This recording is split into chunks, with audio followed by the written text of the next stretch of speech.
Juste vous faire le point du Conseil des ministres de ce jour. Nous avons donc examiné des rapports soumis au Conseil des ministres, entendu des communications orales et procédé à des nominations. Pour ce qui est des rapports, au niveau du ministère en charge des Finances, le Conseil a adopté 3 décrets. Le premier décret porte sur l'autorisation de perception de recettes pour ce qui est des visas et du permis de séjour au Burkina Faso et de la question de la publicité sur la plateforme e-Visa Burkina. C'est une autorisation de perception de recettes qui procède à la relecture du décret de 2013 qui régissait la question. Cela va nous permettre de clarifier les recettes perçues au titre des visas et au titre donc des permis de séjour et de la publicité sur la plateforme. Et aussi de faciliter le quotidien des usagers parce que souvent, lorsque ce n'est pas clarifié, évidemment, les questions de perception et de paiement restent compliquées. Donc ça, c'est le premier décret. Le second décret porte donc attribution, organisation et fonctionnement de l'unité chargée des PPP, donc partenariat public-privé. Il y a un décret qui a été adopté le 30 décembre 2021 sur la question, et ce décret va nous permettre donc d'opérationnaliser.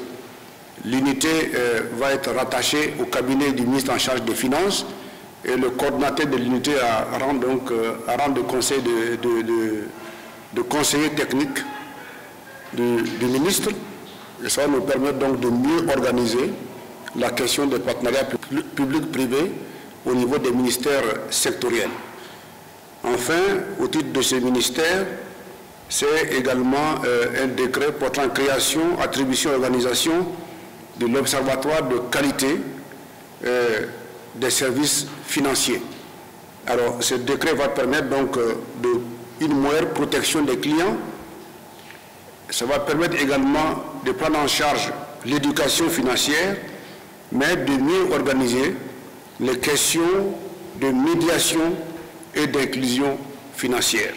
Donc, voici pour ce qui est des 3 décrets qui ont été adoptés au niveau du ministère en charge des Finances.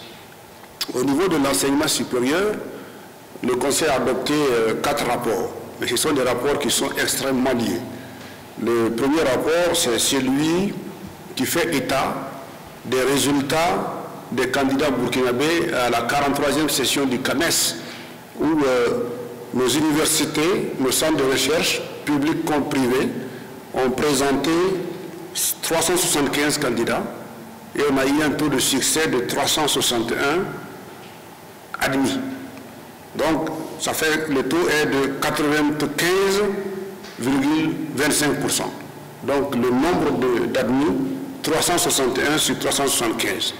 Alors, c'est un taux très élevé.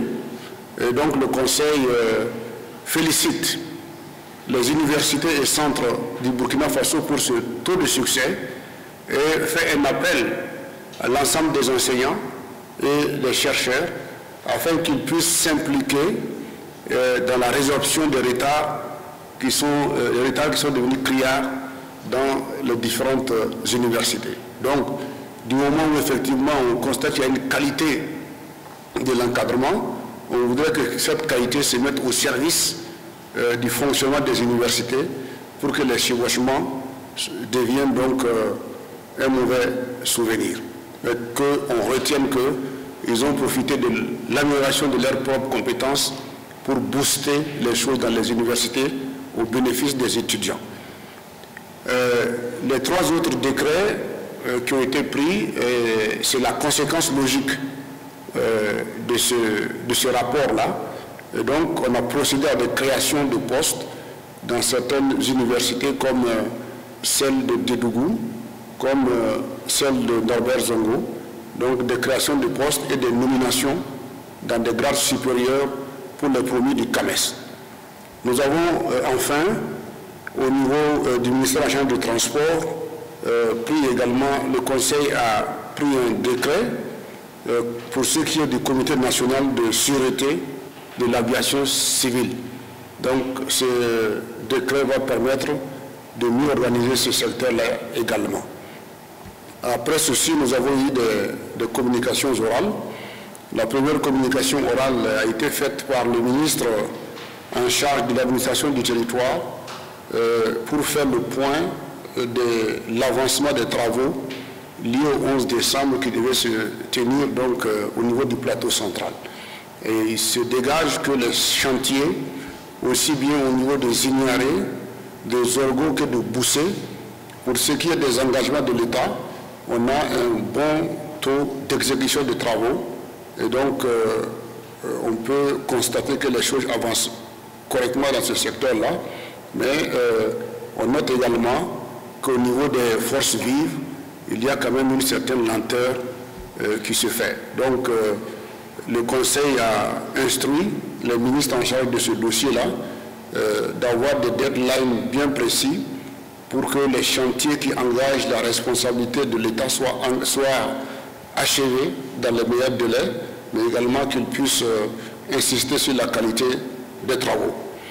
Au niveau de l'enseignement supérieur, on a fait également une communication orale sur la situation qui s'est produite au niveau de l'université Nazi Boni, où évidemment il y avait eu une manifestation d'étudiants